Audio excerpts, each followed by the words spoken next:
Okay, in this section, we are going to learn how to find the dot product between, or the dot product of two vectors. And the dot product gives us insight into what the angle between vectors is. So just really fast, we're going to review how to determine if two lines are parallel. And we saw this last class, that lines are parallel if their slopes are opposite reciprocals. So their slopes. So just a little review here. Are opposite reciprocals. And in this first example, we're just going to graph our two lines and determine if they are perpendicular or not.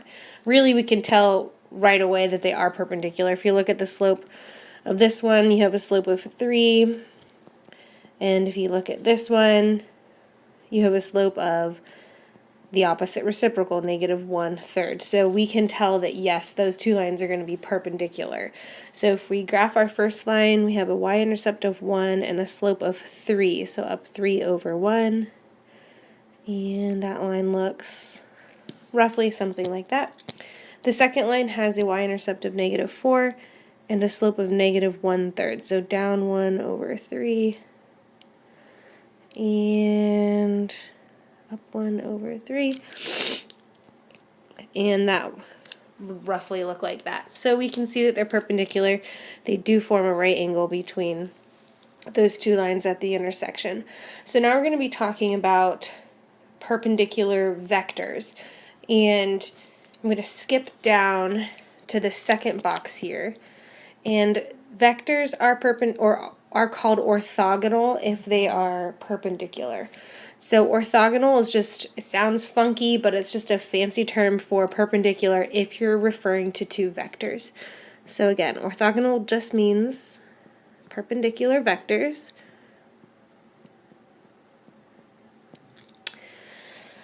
And now we're going to look at how to calculate the dot product of two vectors.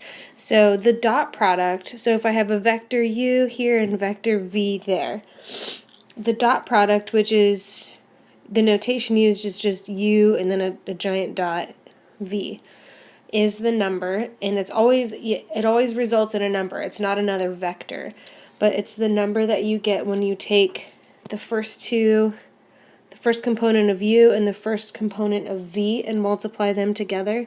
So u1 times v1, and then you add that to the second component of each vector, u2 times v2. That's a u, v2.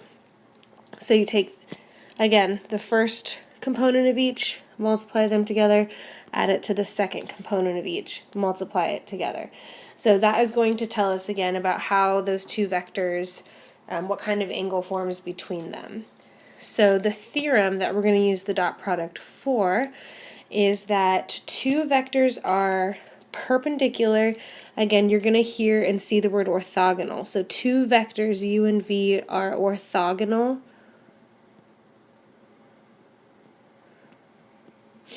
if and only if their dot product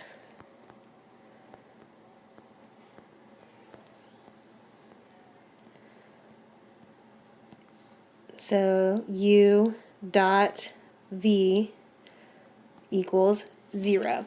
So if their dot product equals 0, then two vectors are orthogonal. It's a quick way to check and see if two vectors are orthogonal. So this next example, find a vector for each of the lines in example 1, use the dot product to determine if they are orthogonal. So we already know they're orthogonal because we graphed them and checked their slopes. But if I want to know, so let's talk about a vector for this line, a component vector for this line. If it has a slope of 3, that means its component vector, remember slope is rise over run.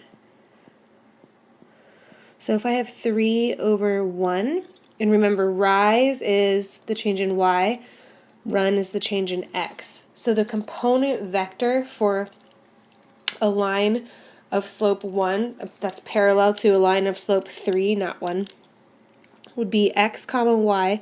X would be 1, y would be 3. So the component vector 1, 3 would be parallel to our line.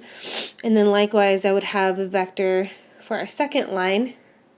That vector, again, this would be x's and y's, would be 3, negative 1. So those are our two component vectors that are parallel to our two lines. So 1, 3, 3, negative 1. So if we multiply those together, again, you take the first two components, multiply them together. So 1 times 3, and then take the second component of each one and add them. 3 times negative 1. So you get 3 minus 3, which is 0. So the dot product is 0, which means that these two vectors are orthogonal. And that's all you have to do for dot product, and to determine if two vectors are orthogonal or not.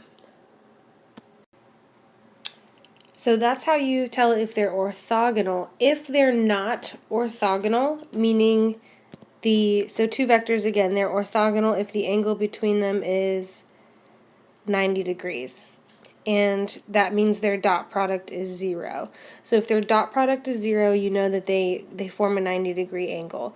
If their dot product is not 0, then we have a formula that will help us determine what is the angle. If it's not 90 degrees, what is the angle between those two vectors? So this is our formula down here, and the relationship between angle between vectors is that the cosine of that angle between the two vectors equals the dot product of the two vectors divided by their two magnitudes multiplied together. Remember this symbol here, those double bars, just means magnitude or the value of r. So that's where you do square root of x squared plus y squared. So that's our magnitude or length of the vector. So if the cosine of the angle between them is that relationship, then you can just solve for theta by taking the inverse cosine of whatever number you get when you do dot product divided by the product of their magnitudes.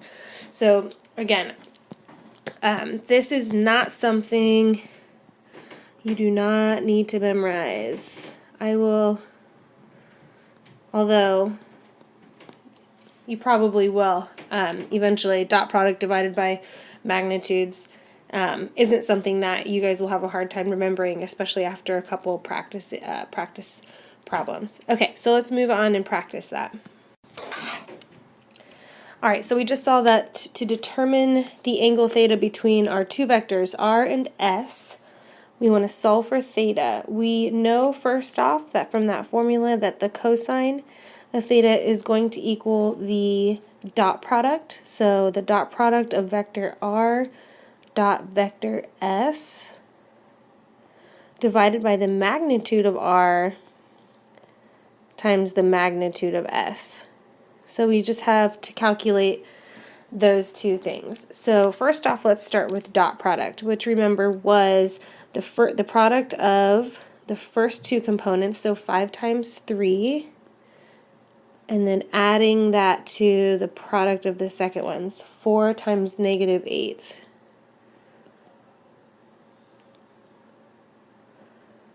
Negative 8 divided by the product of their magnitudes.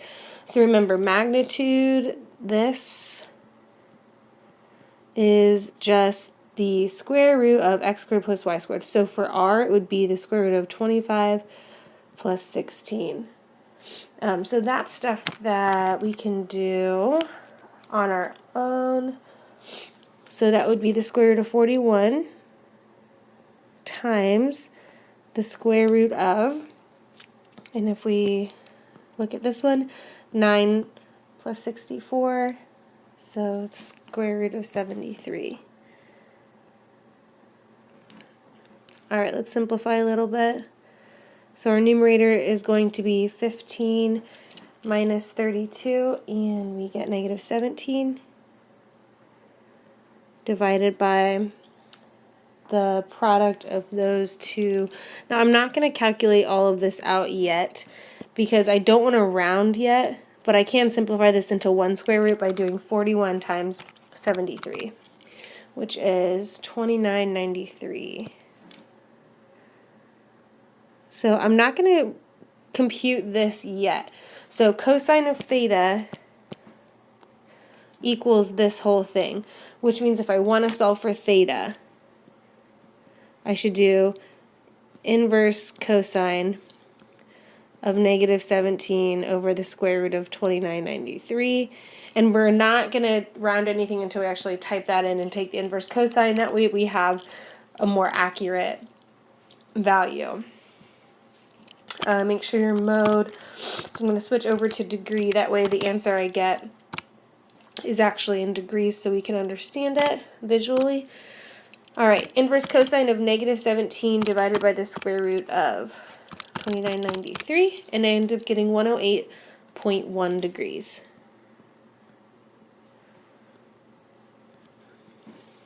So just to recap, determining the angle between two vectors, we have this formula. Take their dot product, divide by their magnitudes, take the inverse cosine of that value, and you get the angle between the two vectors.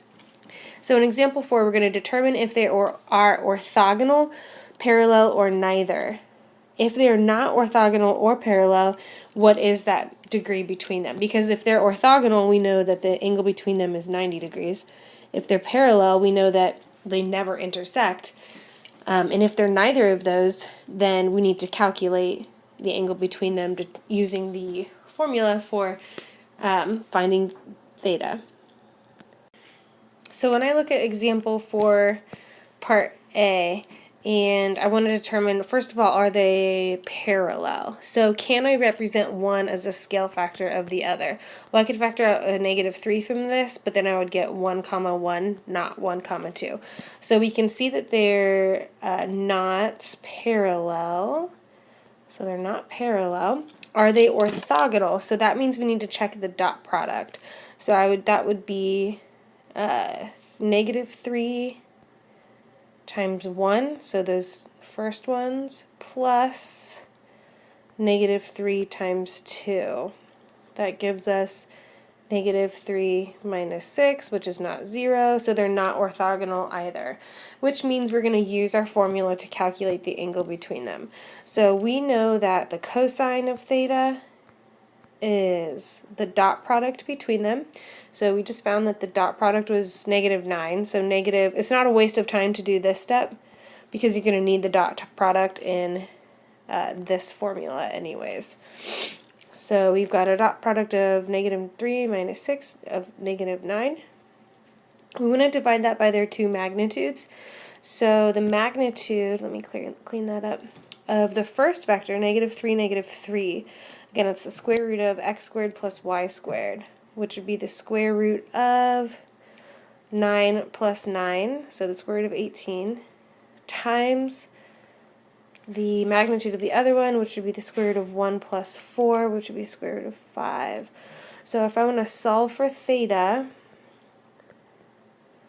I need to do inverse cosine of the square root of 18 times 5, which is 90. So from here, we're going to do inverse cosine of this whole thing to get our value of theta, which is approximately 161.6 degrees.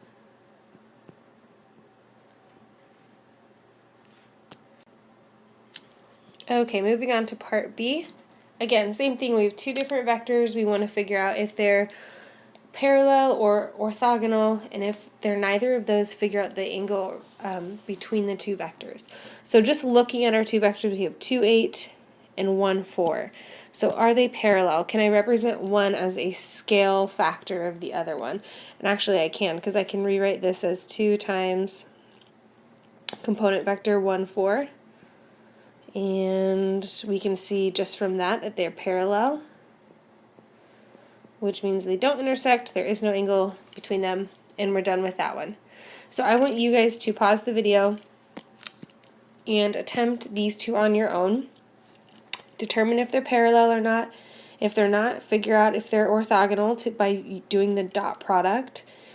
If they're not, then from there I want you to use this formula to compute the degree measure between the two vectors just to get practice doing that. So go ahead and pause. I will fill in that work so you can check your work and see how you do. Alright, so here's the work for C and D. In part C, you should have found that just by observation that they're not parallel because neither one is a scale vector of the other.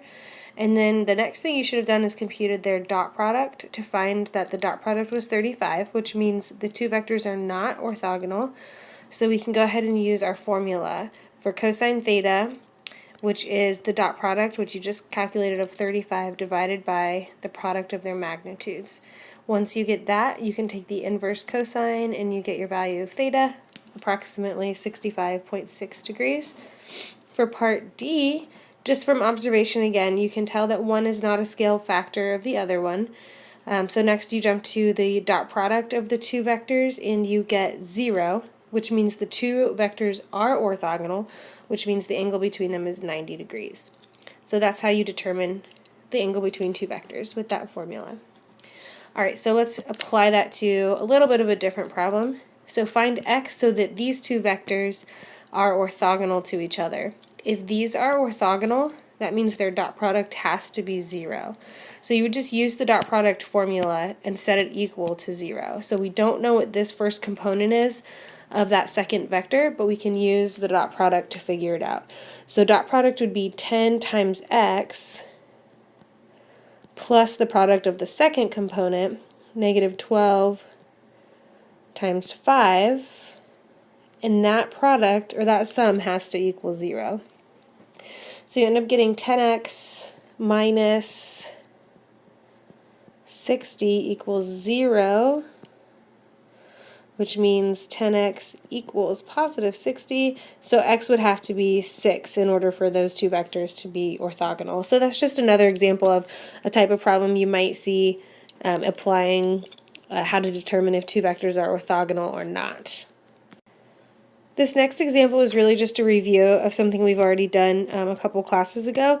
So write a vector equation. So remember, we talked about vector equations, and the information you need for a vector equation for a line are one point on that line and also some component vector that that line is parallel to. We want an equation for a line that's perpendicular to this line. So remember that we realized that this component vector tells us the slope of a line, and the slope of this line is rise over run, which would in component form would be the y value divided by the x value. So the slope of this line is negative 9 halves, which means the slope perpendicular to that would be the opposite reciprocal of positive 2/9. So if we know that information, we can go ahead and write our own vector equation,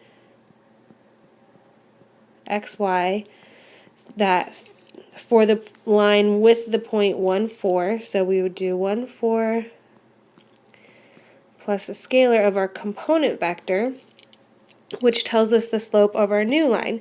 So if this is the slope of our perpendicular line, then again 9 represents the y, 2 represents the x coordinate, so that would be 2, 9. So this would be, and again, this is just a review. We saw problems like this on our homework a couple assignments ago, but just a little bit of review of applying perpendicular lines or vectors using the vector equations for a line. So one useful thing about finding this formula for determining the angle between vectors is that now we can think about lines, and if I give you the basic equations of two different lines that you might have seen several years ago in math, now we have a way to think of these two lines in terms of their component vectors, which will allow us to determine the angle between those two lines. So I know you're all familiar with slope-intercept form of a line, but now we can take what we know and apply that and figure out what is the angle between those two lines. So to do that, we would need component vectors that represent their slope. So the slope of this line is -2, or if you think of negative 2 over 1, so the component vector for that would be 1 comma negative 2. And then we have the component vector for the slope of this line, whose slope is negative 3 or positive 3 over 1, which means the vector to represent that would be 1 comma 3. So if we want to know the degree between the angle formed between those two lines, all we have to do is use our formula for angle formed by two vectors on those two component vectors, and we will have that information. So again, we know that to calculate that, we would do the cosine of theta, which is the dot product, so 1 times 1 plus negative 2 times 3, so negative 6.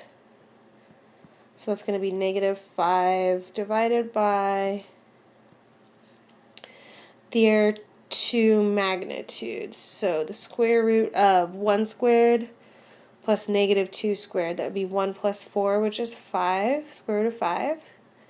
And the second one would be the square root of 1 squared plus 3 squared, so 1 plus 9, so square root of 10.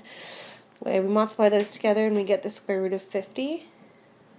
So we've got cosine theta equals this whole thing. So to solve for theta, we will type into our calculator inverse cosine. Don't just type cosine of negative 5 divided by square root of 5. And we end up with the degree measure between those two lines of about 135. So it's just neat because now we can take what we know about vectors and how to think of lines as component vectors to get their slopes, and then calculating the angle between those two vectors. So that gives us the angle between those two lines as well. Alright, we're going to stop there, and there's only one last example, but I want to give you guys some practice on the homework for this content before we finish up with that last example, and I'll see you in class.